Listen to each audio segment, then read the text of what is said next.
But I would simply say that when you have the head of the IMF come out and say that China is well understating the amount of gold that they're buying, when you have, the import export data, when all the banks are going through, I think in the UK, they have to use the banks or whatnot to go through the export data to the refineries, or to the end user, it shows that China did not stop buying for 2 months in a row, as we knew that they didn't. And it's interesting, they turned down the premium on the Shanghai exchange for gold, not on silver, but make the West price slightly higher than Shanghai to make people think, yeah, they stopped buying gold. Yeah, that's real. But they didn't. And look at the effect that it had. But here we are, right back up again. So yeah, I think this is a trend that will continue until something breaks and then it accelerates. In 2021, Adam Lipinski, the head of the Polish National Bank, issued a stark warning. Gold is the only asset that will retain its value even if the global financial system collapses. But here's what they didn't tell you. Central banks in countries like Poland, Turkey, and China have been quietly stockpiling massive amounts of gold, all while downplaying their true reserves. This isn't just about hedging risks. It's a calculated move to position themselves at the top of the global economic food chain. Andy Schectman exposes how these central banks are manipulating the narrative, keeping the real numbers hidden, and using misdirection to accumulate wealth without sparking a market frenzy. They're preparing for a financial crisis that could collapse the US economy and potentially reset the entire global financial order. Could this be the ultimate play to shift power away from the West? Talking about Turkey and India and Poland being at the top of the food chain in terms of purchasing. And it was when I heard that, I went back through some notes that I had maybe a year ago, 2 years ago. And it was in 2021 that the head of the Polish National Bank, Adam Glapiński, and he said, he was talking about why they were expanding their gold holdings. He said, gold will retain its value even when someone cuts off the power to the global financial system, destroying traditional assets based on electronic accounting records. Of course, we do not assume that this will happen, but as the saying goes, forewarned is always insured. And the central bank is required to be prepared for even the most unfavorable circumstances. That's why we see a special place for gold in our foreign exchange management. Of course, in that article, I think they talk about the head of the Dutch National Bank, who talks about if there's a financial crisis and price will skyrocket, and the official gold reserves can be used to underpin a new gold standard, according to the Dutch National Bank. So when you talk about the central bankers, they know the playbook, and that's the truth. And I think most of the numbers that are reported in these central bank holdings are massively understated.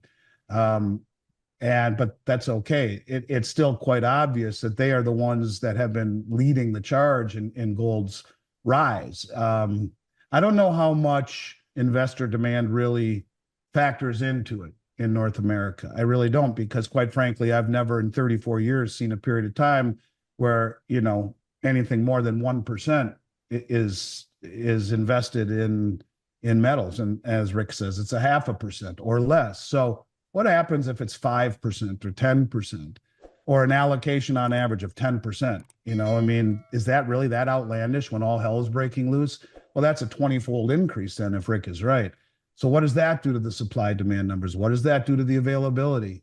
This has been an industry where getting product for many, many times in my career has been very challenging in a period of time where, no one's buying it really. So yeah, I think it's interesting. This is misdirection. The smart people misdirect everyone else with rhetoric, with price, and with what's happening in other markets. And at the same time, that leaves them unfettered access to accumulate without being crowded out of the trade, without being outed, if you will, for what they're intending to do. So yeah, those numbers, I bet they're much higher than what they say. It's like you and Vince talking about the silver concentrate in doré that has been purchased in Latin America. All of that has been done so as to not trade off of an exchange, to not move the price. How much of that is done around the world in gold and silver? I don't know. But I would simply say that when you have the head of the IMF come out and say that China is well understating the amount of gold that they're buying, when you have, the import-export data, when all the banks are going through, I think in the UK, they have to use the banks or whatnot to go through the export data to the refineries, or to the end user, it shows that China did not stop buying for 2 months in a row, as we knew that they didn't. And it's interesting, they turned down the premium on the Shanghai exchange for gold, not on silver, but make the West price slightly higher than Shanghai to make people think, yeah, they stopped buying gold. Yeah, that's real.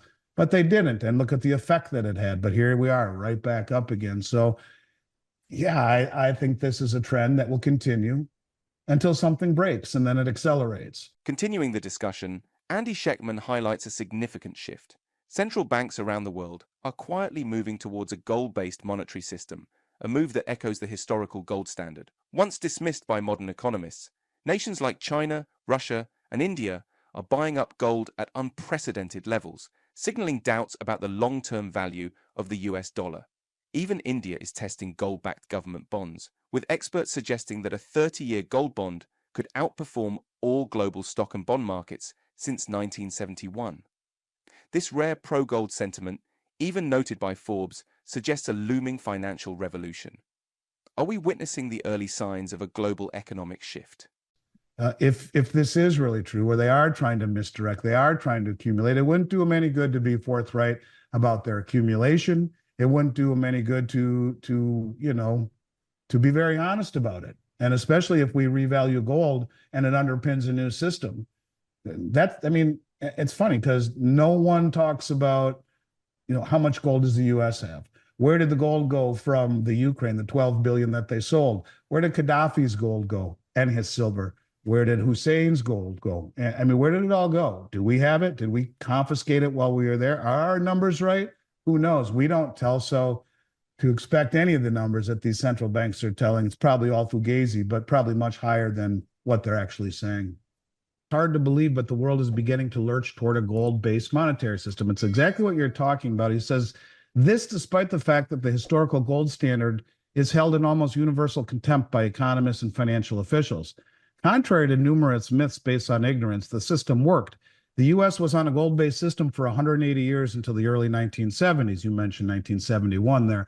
We had never had inflation when the dollar's value was tied to the yellow metal, and the U.S. experienced the greatest long-term economic growth in human history. However, the signs of changes are here. One is that the central banks in recent years have been purchasing gold at record levels. Buyers include China, India, Russia, and a number of other nations, such as Poland. These countries are reacting to growing doubts about the long-term value of the dollar, which in turn is a symptom of the perceived decline of the United States. And one thing that was very interesting was the comment they made about India. They said India last year began experimenting with gold-based government bonds. And this is exactly what Judy Shelton is talking about, who I think, if Trump wins, will be the head of the Federal Reserve. She is advocating for 30-year bonds backed by gold or redeemable in gold. And the article says monetary expert Nathan Lewis, who co-authored our book, Inflation, What It Is, Why It's Bad, and How to Fix It, observes these would probably be very popular with investors worldwide. From the start of the floating currency era in 1971 to the present, a gold bond paying 4% would have outperformed all stock and bond markets worldwide.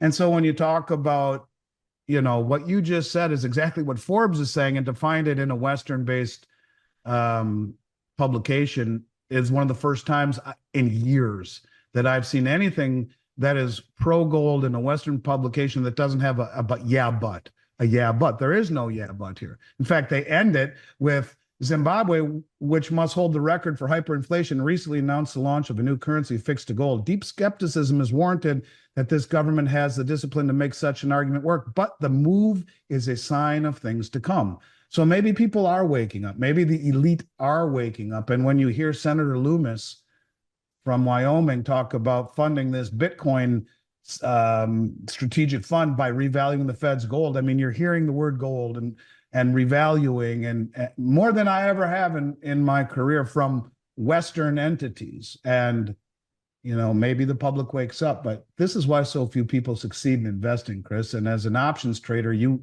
have to understand that. And they follow the herd. It's the herd is yet to catch on. There are a few stragglers who are waking up and haven't woken up the herd yet. But when that happens, things can get very crazy. But to see this in a Western publication like Forbes, I found it to be enlightening and actually somewhat for me, I was somewhat optimistic that maybe indeed there is a gradual shift to a different way of thinking instead of recency and normalcy bias.